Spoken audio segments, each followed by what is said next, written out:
सप्त स्वर साधिका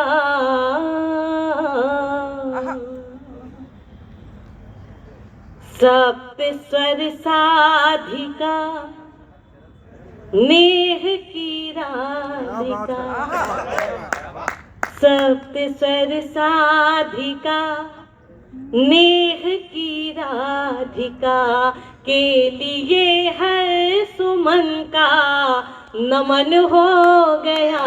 सप्त स्वर साधिका नेह की राधिका के लिए हर सुमन का नमन हो गया। ओ काव्य धारा सुघर कर। तो ये आप लोग बैठे हैं कि किस तरह हम लोग कविताएं लिख पाते हैं, कैसे क्या करते हैं। माँ शारदे का, माँ सरस्वती का विशेष वरदान होता है कि काव्य धारा सुघर कर अधर धर गई। काव्य धारा सुघर कर अधर धर गई। अंजुरी भर पिया आचमन हो गया।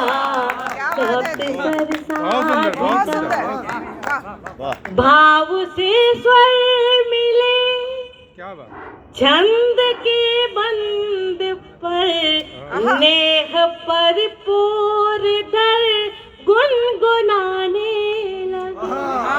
कभी भावुक हृदय हो सकता है, तब कहती हूँ कि भाव से स्वर मिले छंद के बंद पर नेह पर पूर धर गुनगुनाने लगे।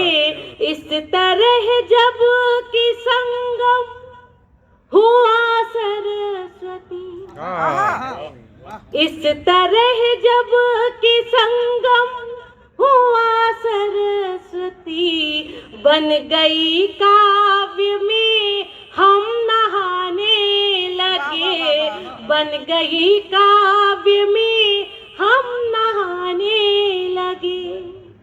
नेह यमुना से साहित्य गंगा मिली। धीरज बहुत दिनों के बाद मुझे देखने को मिले हैं। पंक्तियां देखिए कि नेह यमुना से साहित्य गंगा मिली। नेह यमुना से साहित्य गंगा मिली। हर लहर से लहर का मिलन हो गया। काव्य धारा। और आप सबको निवेदित करती हूँ वंदना का अंतिम चरण। कि सूर्य के श्याम की, ध्येय के राम की, मन के मानस की जब आरती हो। गीत मीरा कबीरा के जब जब सजे। धन्य पा तुझको माँ भारती हो गई। धन्य पा तुझको माँ भारती हो गई।